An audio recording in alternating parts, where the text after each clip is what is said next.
scénariste de mon état depuis quelques décennies. Donc c'est mon métier et ma passion. Voilà. Parallèlement à la bande dessinée, j'écris également des différentes formes de bouquins, des romans, des livres sur le rock'n'roll, etc. Mais l'essentiel, c'est le scénario de bande dessinée. J'ai travaillé notamment avec Léo, avec différents dessinateurs, dans tous les styles, tous les genres, et donc tout récemment avec Oriol. Je m'appelle Oriol, je suis dessinateur, j'aime beaucoup de faire la peinture, la musique.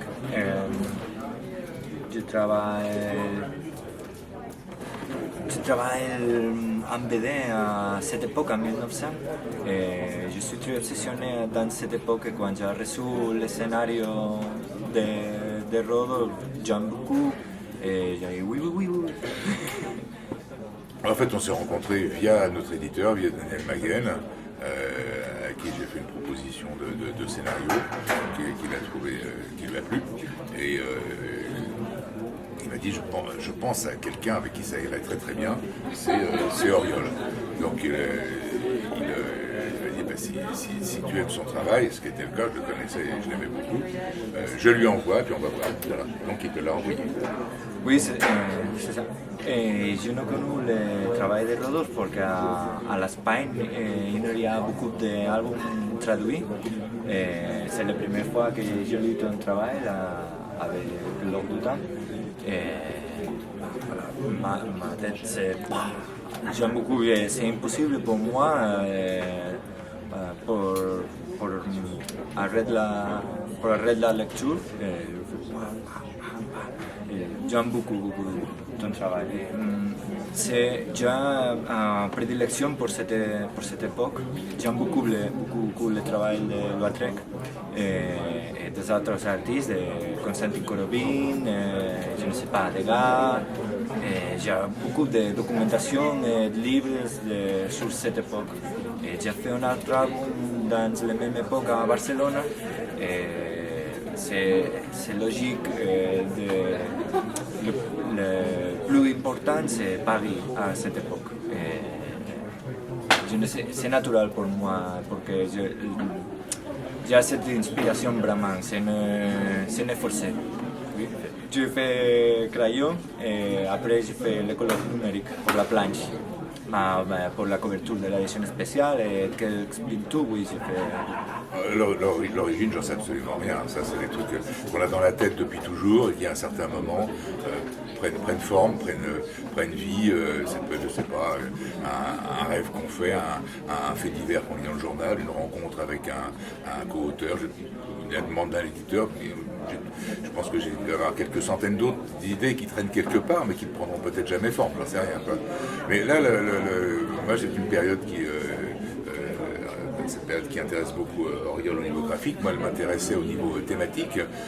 C'est l'âge d'or de tout ce qui est ésotérisme, parapsychologie, spiritisme, oui, magie même. Il y avait Eliphas Lévy, Papus, il y avait plein de types. Et les écrivains eux-mêmes étaient très sensibles à la chose. La Golden Dawn, la société anglaise, dont on va surtout parler dans le tome 2, avec quand même des membres éminents comme le poète Yeats ou Arthur Machen ou Bram Stoker, l'auteur de Dracula, faisait partie de la Golden Dawn. Sir Arthur Conan Doyle faisait partie de la société spirit anglaise. Bon, donc c'était vraiment quelque chose qui était... on pourrait dire sur notre période actuelle, ça va peut-être être le complotisme, des choses comme ça qui créent une espèce d'ambiance particulière. Dans les années 50, c'était l'ufologie, c'était les soucoupes volantes avec Bon, et cette époque-là, c'est les médiums, c'est la danse des médiums, on aurait dû l'appeler le livre. Voilà. Donc, une période que je trouve très riche au niveau création graphique, création littéraire. Et puis ce climat d'ésotérisme, de mysticisme aussi chez un certain nombre d'écrivains, ça me semblait, c'est quelque chose qui me parle. Voilà, je n'avais pas, comme il disait, qu'il n'avait pas eu à se forcer pour se mettre dans l'histoire, j'ai pas eu à me forcer non plus. Voilà, c'est pareil. il faut automatiquement, c'est comme un jardin qui peut être fabuleux, mais s'il n'y a pas une allée à l'intérieur, on ne peut même pas voir ce qu'il y a. Donc ce qui est plus difficile, c'est non pas d'avoir des variétés de plantes, de fleurs, et en ce qui concerne une histoire, des éléments forts, c'est ensuite d'avoir un chemin qui est tracé, qui les relie, qui va d'un point, le départ, à l'autre, la sortie, quoi.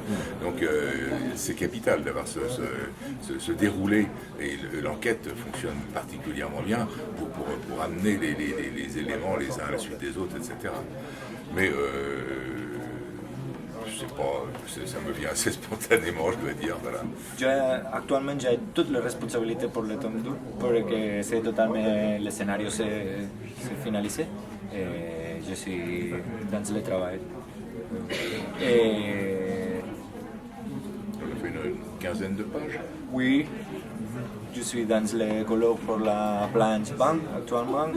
Et je pense que j'ai finalisé pour publier en septembre prochain. Mais c'est vrai que c'est très difficile pour dessiner la bande dessinée. Tout ma jour, c'est dessiner les couleurs, les recettes. C'est difficile pour trouver le temps, oui, pour les bandes dessinées. Mais c'est l'occasion pour moi pour apprendre à lire en français. Et j'ai beaucoup de livres en français pour lire. Oui. J'ai le même problème que Boreal, hein, les journées passent et que ce soit de la bande dessinée ou des romans, d'ailleurs c'est pareil. La bande dessinée ça se lit quand même plus vite, mais un roman maintenant il me faut 3 semaines pour le lire. Je vais lire 10 pages dans la journée, 15 pages, voilà, c'est tout. Des fois c'est 3 pages, des fois rien du tout, j'ai pas eu le temps. C'est de dire en prenant le café le midi, là je vais me prendre une demi-heure pour lire. Et puis souvent il y a quelque chose qui arrive, il y a un coup de téléphone d'un co-auteur avec qui il faut qu'on discute un truc, je remonte au bureau, et puis je me retrouve au travail, et puis il est 7 heures et la journée est passée, quoi. Et puis il y a quand même pour le scénario en tout cas, mais je pense que pour toi c'est pareil, une fatigue cérébrale, et je ne vais pas me mettre à lire la recherche du temps perdu après une journée de boulot, c'est pas possible. Éventuellement de voir un film pas trop compliqué et pas trop long. Voilà, et c'est un petit peu ça, parce que c'est la part de création qui prend le pas sur le plaisir de la lecture. C'est dommage, hein, mais pour l'instant je suis vraiment un peu coincé là-dedans.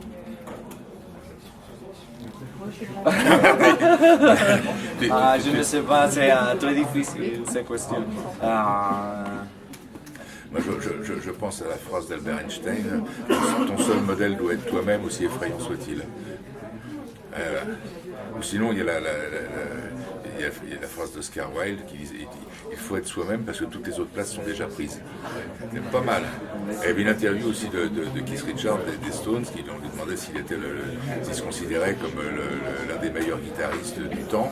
Il disait j'en sais rien, je m'en fous, mais je suis le meilleur Keith Richards. Voilà la réponse.